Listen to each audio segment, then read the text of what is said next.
जय हिंद दोस्तों। अगर गलती से 10, 15, 20 साल के अंदर अगर हमारा देश गुलाम हो जाएगा तो हमारी आने वाली नस्लें आज़ाद नहीं करा पाएंगे। वो हमारे पूर्वज थे जिन्होंने अंग्रेज़ों से लड़ाई ली और हमें आज़ादी दिलाई। दोस्तों, अभी अगर हमारा देश गुलाम होगा तो हमारे देश के लोग ही गुलाम बनाएंगे। जो व्यापारी होंगे, जो सौदेबाजी करेंगे, जो सौदे में विश्वास रखते हैं, खरीदने और बेचने में विश्वास रखते हैं, हमारे देश का ही पैसा कमा के और दूसरे देश में भाग जाते हैं लोग या चले जाते हैं लोग, या तमाम तरह की चीज़ें हैं।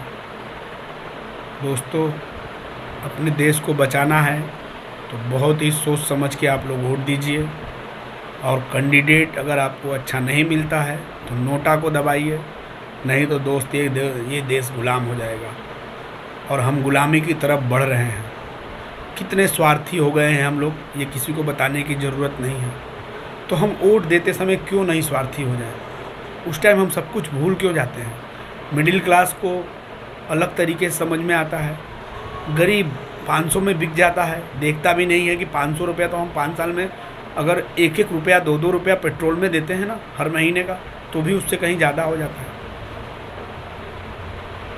चुनाव आ जाता है तो भाव कम होने चालू हो जाते हैं, रुपया 2 रुपया कम हो जाता है। जैसे ही चुनाव बड़े ख़त्म होगा 5 रुपये 10 रुपये एक साथ बढ़ जाएगा। दोस्तों, इतना भी हमें समझ में नहीं आता है। इतने बेवकूफ़ हम लोग हो गए हैं कि हमने पूर्ण बहुमत की सरकार इसलिए तो नहीं बनाई थी कि हमारा शोषण हो। छोटे व्यापारियों को पूरी तरह से ख़त्म कर दिया गया है। सिर्फ 2, 4, 10 व्यापारी गिने चुने उंगलियों पे गिनने लायक व्यापारी रहेंगे। क्या उन्हीं के पास दिमाग है? क्या उन्हीं के दिमाग से बिजनेस चलेगा? उससे अच्छा टैलेंट हमारे देश के नौजवानों में है, उनसे ज़्यादा जानते हैं, लेकिन उनको बोला जा रहा है कि आप किसी जाके प्राइवेट सेक्टर में गुलामी करो, नौकरी करो। ऐसा नहीं दोस्तों, हमें चुनाव बहुत सोच समझ के करना पड़ेगा। ख़ास तौर से इस बात का ध्यान रखना पड़ेगा कि हम किसी भी आदमी को दें, किसी भी पक्ष को दें, वो हमारे लोकसभा का, हमारे विधानसभा का विकास चाहे, हमारे मोहल्ले का, हमारे गांव का विकास चाहता हो, फ़ायदा चाहता हो, उसी को वोट दें, अन्यथा न दें। हम हर साल कुछ लोगों को करोड़पति, कुछ लोगों को अरबपति और कुछ लोगों को ना जाने कौन सा पति, इतना पैसे वाला बनाते हैं।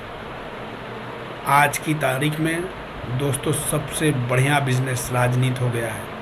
ये किसने बनाया है? हम और आपने बनाया है, और फिर बाद में बोलते हैं नेता चोर है। जय हिंद दोस्तों। वीडियो को ज़्यादा से ज़्यादा शेयर कीजिए।